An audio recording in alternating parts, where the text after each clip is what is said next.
صباح الزهور مصطفى ودالمامور. زهرك زورة وجميلة لم تمسها دب الأنامل، وردة كوكسينية وبديعة حازت الكاس في الخمايل، الورود رشفت رحيقة وعشرقت حليق العسايل.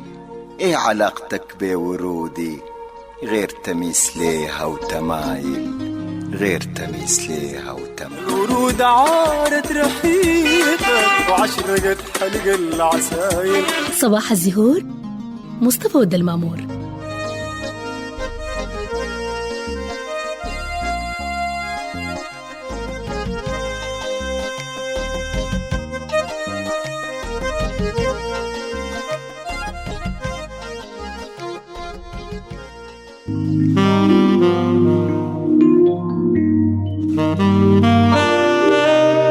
بسم الله الرحمن الرحيم. نحن الليلة بحمد الله في الحلقة رقم 121، وبنستهل بأبيات لسيد عبد العزيز بيقول فيها: كل من نسيم غشاك، كل من نسيم غشاك زي الحديقة تفوح، رايق كحيل نعسان إنسان رقيق وجموح، ساحر العيون بجمال في سواك ما ملموح.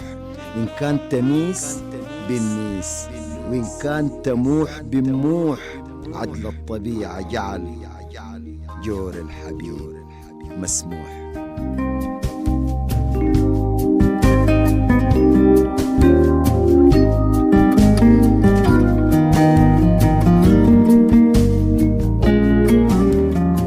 موضوعنا الليلة حنتكلم عن تبادل الحمل أو المعاومة. يا أخواننا، بعض الفواكه عندنا في السودان زي الموالح والمانجا، والموالح طبعا مقصود بها الليمون والبرتقال والقريب واليوسفي. بعض الموالح والمانجا دي ما بتلد بانتظام نفس الكمية من الثمار كل سنة، يعني السنة اللي بيكون فيها إنتاج غزير السنة اللي بعدها بيكون قليل أو يكون ما في، ودي ظاهرة طبيعية عشان كده الناس ما تنزعج، والظاهرة دي عندها علاج. طبعا بالنسبة لناس المزارع الظاهرة دي بتسبب خسارة، لأنه المزارع بتكلف كل الخدمات من ري وتسميد وعزيق، وما بكون عنده إنتاج يغطي مصروفاته. وطبعا المزارعين اللي بيصدروا الفواكه دي وعندهم عقودات يجب الإيفاء بها بتكون خسارتهم أكبر. وظاهرة المعاومة دي بتعود إنه الشجرة بتستنزف مواد الغذائية الاحتياطية، بتستنفدها للثمار الجديدة، وتحتاج لعام آخر لاسترجاع ما فقدته. والأشجار التي تميل للمعاومة هي الأشجار الغير معتنى بها، والتي لا تسمد ولا تقدم لها العناصر الغذائية الهامة. كذلك ارتفاع الحرارة في الصيف بيقلل تكوين البراعم الزهرية اللي بتنتج الثمار. بكرة إن كان في العمر بقية حندي فكرة عن الوقاية من المعاومة.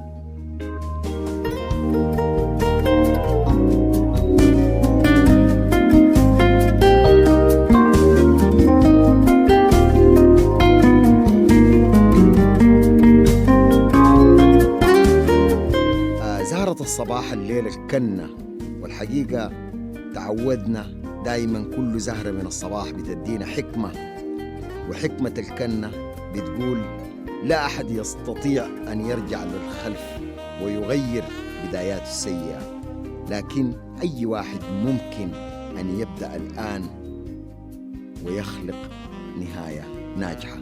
مع تحياتي مصطفى ودالمامور.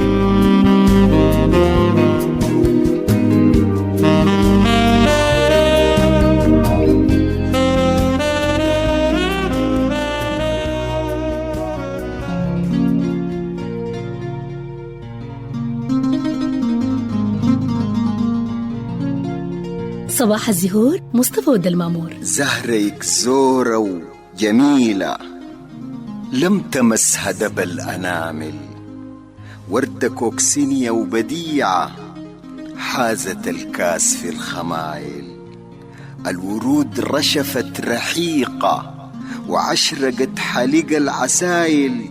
ايه علاقتك بورودي غير تميس ليها وتمايل، غير تميس ليها وتمايل. الورود عارت رحيقة وعشرقت حلق العسايل.